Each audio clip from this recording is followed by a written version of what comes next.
Assalamualaikum warahmatullahi wabarakatuh. Perkenalkan, nama saya Riri Agustin dari kelas Manajemen 18 Gabungan 1 yang ber-NPM 1841-1290. Di sini saya akan menjelaskan sedikit tentang manajemen falas dan bursa falas. Yang pertama yaitu pengertian dari manajemen falas. Manajemen valuta asing atau falas adalah suatu kegiatan membeli atau menjual mata uang suatu negara. Kegiatan jual beli valuta asing membentuk suatu pasar yang disebut dengan pasar falas. Pasar falas dapat dikatakan sebagai transaksi jual beli melalui jaringan komunikasi antar bank, broker, atau dealer di seluruh dunia yang dilakukan di ruangan masing-masing bank yang telah dilengkapi dengan jaringan komunikasi. Manajemen falas merupakan salah satu fungsi dari ALMA yang tentunya mengelola valuta asing pada sebuah perusahaan. Pengelolaan ini lebih terfokus sebagai pengelolaan dalam mengatasi resiko kerugian akibat fluktuasi kurs falas, perubahan suku bunga, dan resiko lainnya yang dapat terjadi dalam aktivitas perdagangan falas. Hal ini bertujuan untuk mendapatkan keuntungan seperti yang diharapkan. Secara garis besar, tindakan manajemen falas dapat berupa: yang pertama, pengendalian kesejahteraan mata uang asing yang meliputi rekayasa portofolio masing-masing mata uang. Yang kedua, pengendalian keuntungan neto dari nilai tukar yang meliputi penetapan break-even exchange rate.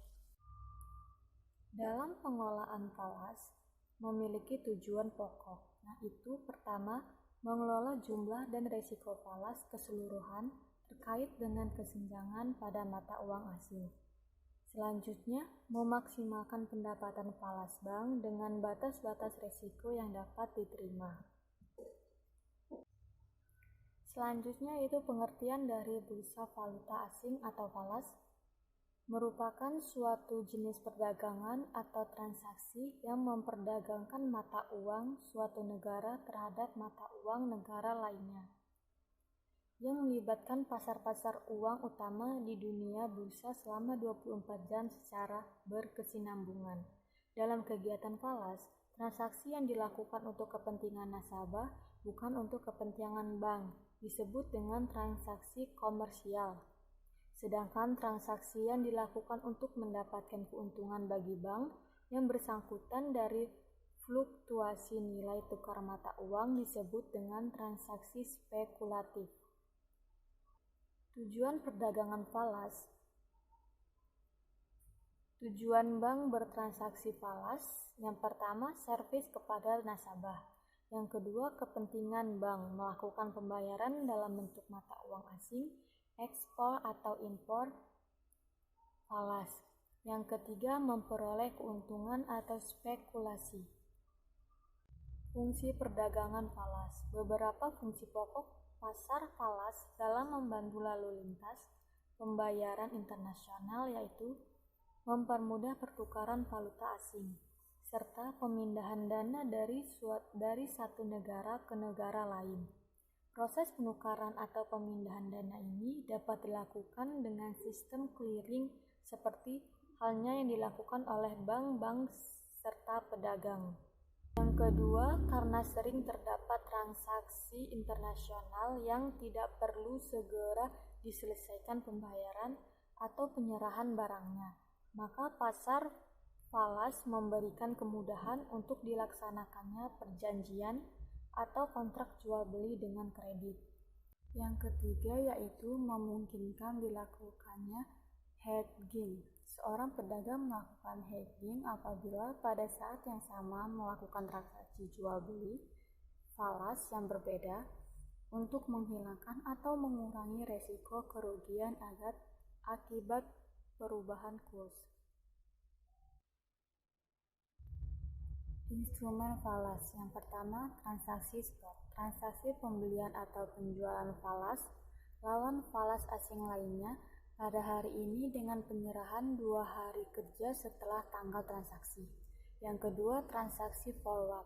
Transaksi falas secara berjangka di mana penyerahan valutanya dilakukan pada suatu tanggal tertentu di kemudian hari. Yang ketiga, transaksi swap. Suatu transaksi atau kontrak untuk membeli atau menjual valuta asing lawan valuta asing lainnya pada tanggal valuta tertentu sekaligus dengan perjanjian untuk menjual atau membeli kembali pada tanggal valuta berbeda di masa yang akan datang dengan harga yang ditentukan pada tanggal kontrak. Selain instrumen falas, ada juga resiko umum kegiatan falas. Yang pertama, resiko mata uang. Bila bank dalam posisi long atau overbought dalam suatu mata uang dan nilai tukarnya turun, maka bank akan menanggung kerugian. Yang kedua, resiko likuiditas. Pada saat kewajiban dalam mata uang jatuh tempo lebih cepat dari aktivitasnya. Yang ketiga, interest rate risk, yaitu ada perubahan pada suku bunga.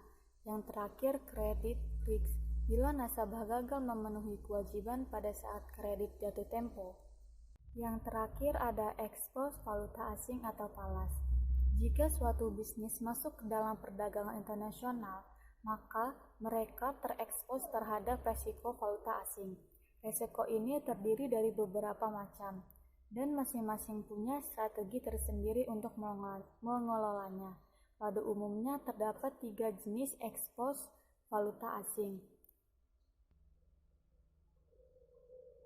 Di antaranya, yang pertama transaksi expose, yang kedua operating expose, dan yang terakhir translation expose. Sekian penjelasan dari saya. Apabila ada kata-kata yang kurang, saya mohon maaf. Wassalamualaikum warahmatullahi wabarakatuh.